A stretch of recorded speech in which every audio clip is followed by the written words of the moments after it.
Traders, how are you? Marcello here, founder of the Day Trading Academy. Today we're doing the recap of what happened in the markets last week.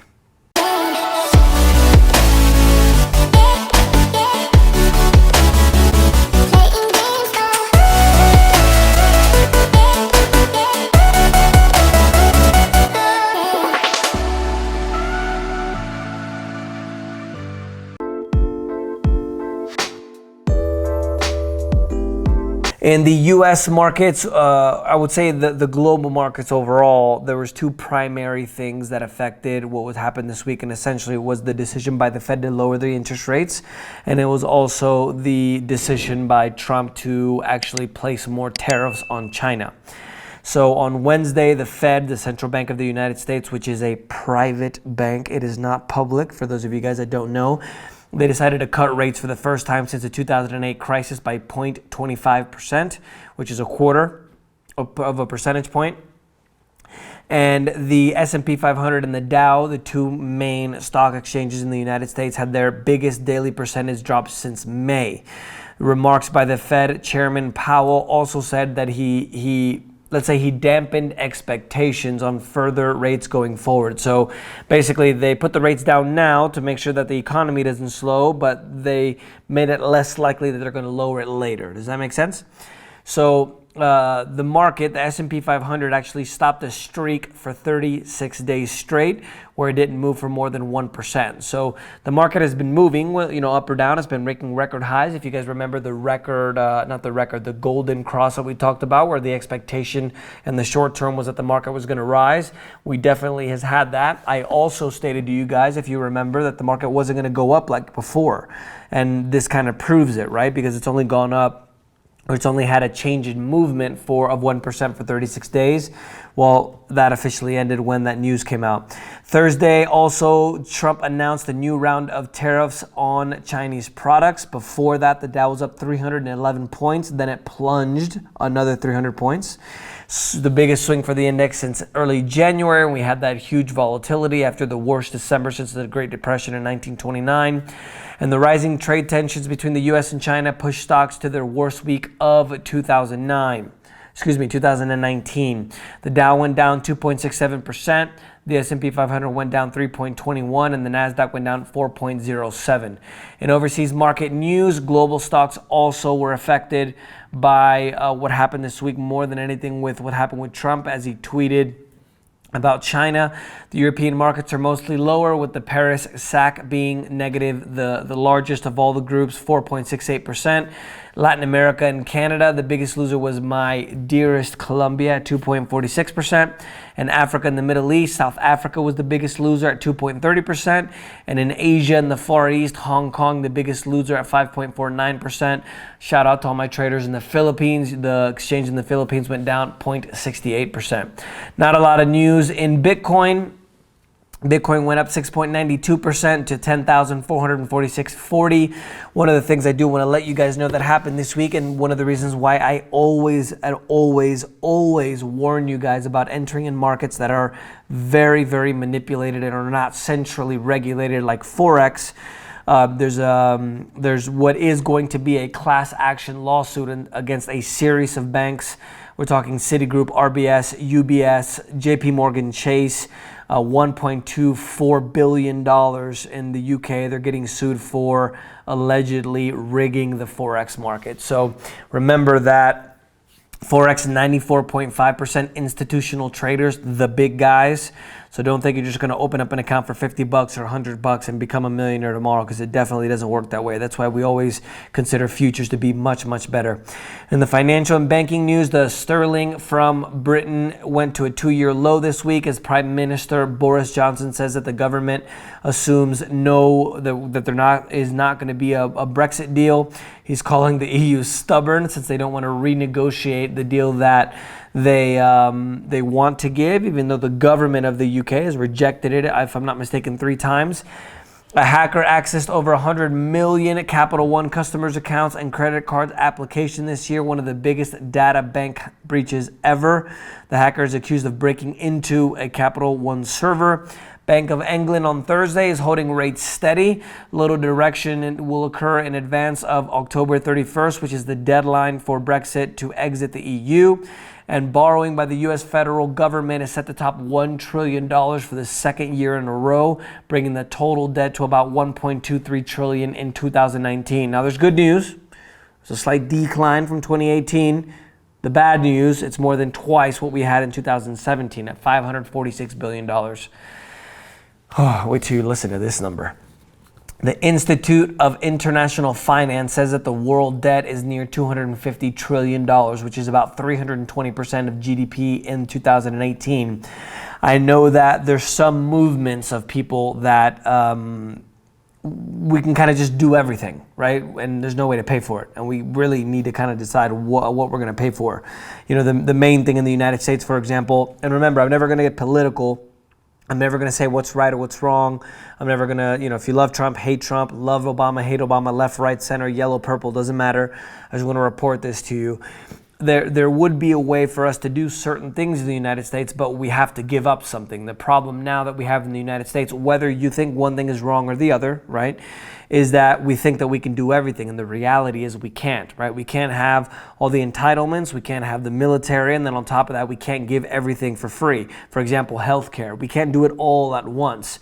We have to choose. And unfortunately, now the governments, not only in the U.S., but the world, are deciding just to tack on more and more and more debt. I just want to imagine for a second, if you guys make $50,000 a year at your job, imagine having over $150,000 worth of debt. It would be about $160,000 worth of debt. How are you going to pay that long term? It's impossible.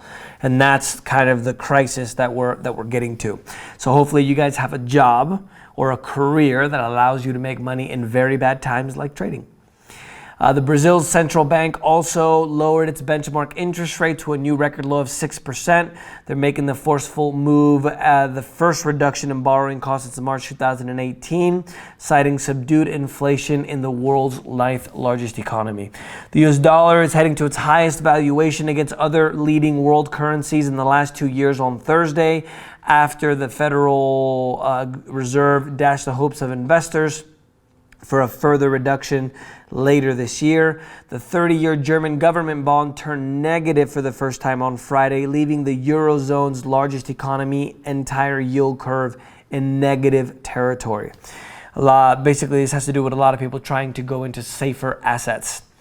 And the U.S. Treasury yields are far lower for the week as well. The 2-year, the one thing that is notable is the 2-year went down under 2% rate, which basically what's happening is there's a lot of people that are nervous about what the economy is going to do. So they are poured money into the U.S. Treasury bonds. And then that's why essentially the price of the bonds, the interest rate goes down, because think of supply demand. If there's a lot of demand or a lot of people going in, then the interest rate is going to go down.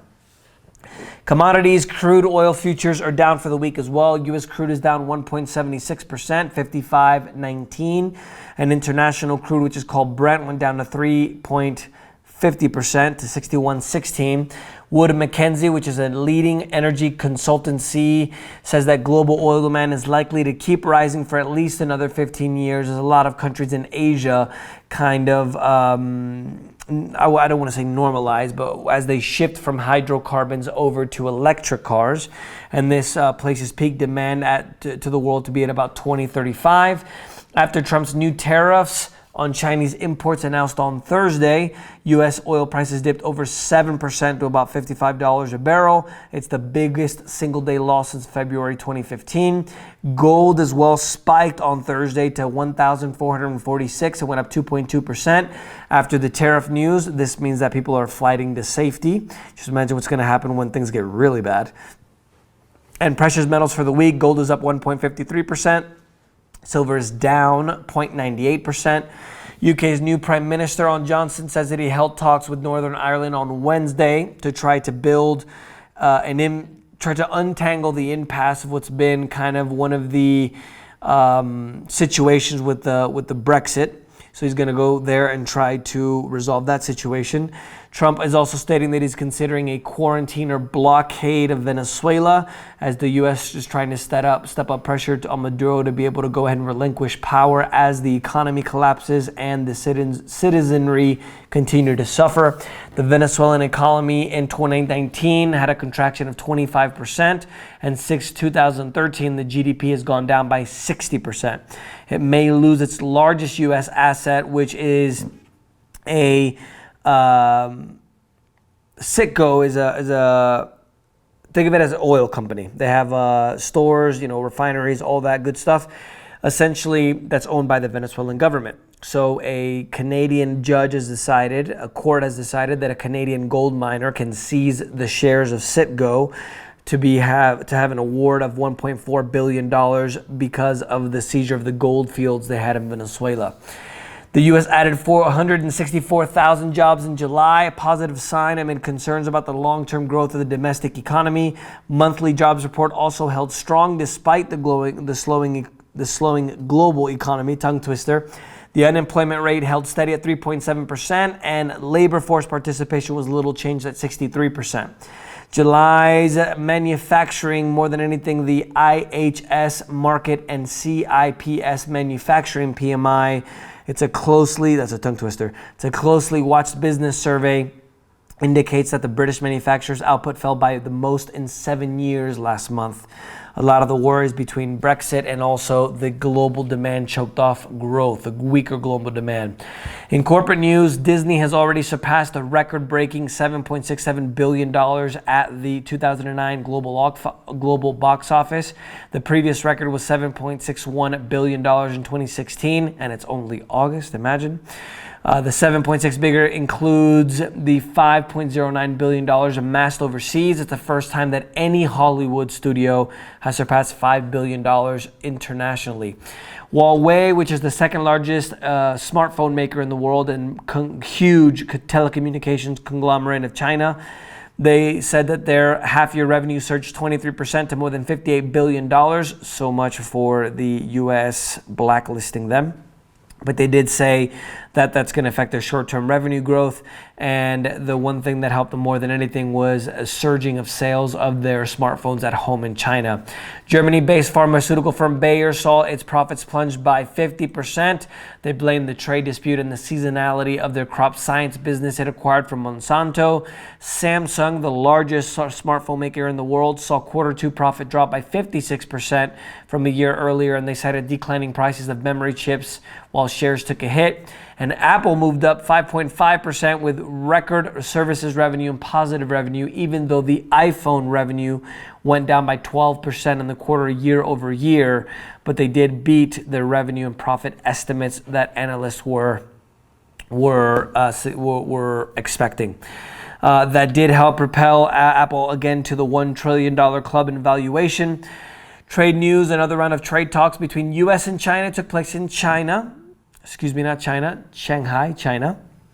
First time top negotiators met in person to be able to go ahead and be able to work things out since the truce that they had in the G20. There's little evidence that a progress is being made, and they're planning to meet again in September to work out the issues, which include tech transfers, intellectual property rights, services, non-tariff barriers, and agriculture. President Trump did say that he's imposing a 10% tariff on $300 billion worth of imports starting on September 1st. And China obviously says that they're going to retaliate as usual. And further blow to global trade economy, supply chain. One of the things that I kind of see happening is Trump is kind of showing what other countries can do to other countries.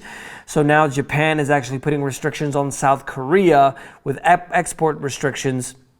So now a lot of the computer chip makers are having trouble finding alternatives for the Japanese chemicals because now they might not be able to get them anymore. Now remember that a lot of these chips are going to threaten a lot of electronics. We use electronics in everything, smartphones, computers, everything. So it's going to be interesting to see how that works out. But I think what's happening now is Trump is kind of showing other people what they can do if they want to kind of resolve things with other countries. In technology, there's a French startup called Transition One that developed a retrofitting technology where somebody can pay 8,500 euros After subsidies, it would be 5,000 euros to be able to convert your car to a completely electric car on some models. That's going to allow a lot of customers to continue driving in European cities, because there's a lot of cities in Europe that have either banned or plan to ban gasoline-powered cars or diesel, any hydrocarbon cars from driving inside the city limits. In investment news, as I mentioned to you guys before, the exact amount of the class action lawsuit in the UK is $1.24 billion. The only one I didn't mention of the banks was Citigroup. I keep telling you guys about that Forex market. London Stock Exchange is going to buy a data provider called Refinity for about 7.3 billion, or excuse me, they're going to buy it and they're going to have revenues of $7.3 billion. It's actually a company that's going to be finally able to compete with the global leader in finance/technology in the finance sector called Bloomberg. They're going to own 37% stake in the London Stock Exchange, and Refinity is going to have $27 billion in all share deal, including debt. Pharmaceutical giants Pfizer and Milan, since they don't have enough money already, are going to create a new global giant in the low price generic global market, drug market. They want the new company to make $19 to $20 billion in revenue, like they didn't have enough money already. Southeast Asian ride-hailing firm Grab, which is kind of the Uber of Southeast Asia, is looking to break into Indonesia. They're trying to put in $2 billion into the fourth most populous country in the world and the one with the most population there in Southeast Asia. Trump said that his admin moves forward with another round of duties on Chinese exports as well, and refused to provide Apple with an exception to that rule. China General Nuclear Power Corp is stating that they are going to be the largest nuclear power enterprise and one of the world's largest, planning a $2.2 billion listing on the Shenzhen Stock Exchange. It's the largest stock market flotation so far this year.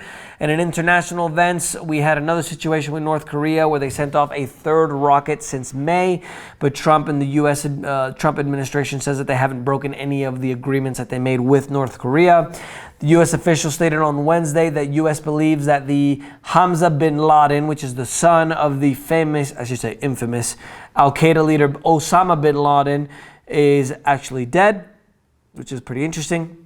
U.S. formally withdraws from the 1987 landmark nuclear missile pact with Russia on Friday, saying that they have made a determination that Russia was actually in violation of the treaty, something that Putin actually denied. And thousands of people in Hong Kong joined an anti-government protest on Friday. The U.S. is accusing China is accusing the U.S. of fanning the flames. And now there's starting to be reports that they're starting to gather their military around the border of Hong Kong. So if we do have a situation where China does take military action against Hong Kong, remember that Hong Kong is one of the largest financial centers in the world that's going to definitely have financial and market consequences. And unusual facts this week: VG Siddhartha, which is the founder of Cafe Coffee Day, which is India's largest coffee chain, is reportedly missing. They actually found the body. He is unfortunately gone from this earth. They were able to open a decade before Starbucks entered the market. He owned 33% stake in the company, and the company actually fell by 20%. Biju Ravindran is India's newest billionaire. He developed an education app. He was actually a former classroom teacher, and now his startup has a valuation of $6 billion in about 7 years. He's actually teaming up with Sydney. He's teaming up with Disney to take on the Baiju's app, and it's going to come to American shores by 2020. U.S. Fed prosecutors on Wednesday also indicted by a grand jury billionaire Liu Zongtan. He's charged that he schemed with an aluminum company that he founded to evade $1.8 billion worth of tariffs, huge amounts of metal into the U.S., trying to smuggle it. That's the news for this week, guys. Let me know if you guys have any questions. Don't forget to leave me all of your questions with hashtag AskMoreCello. We'll see you next time.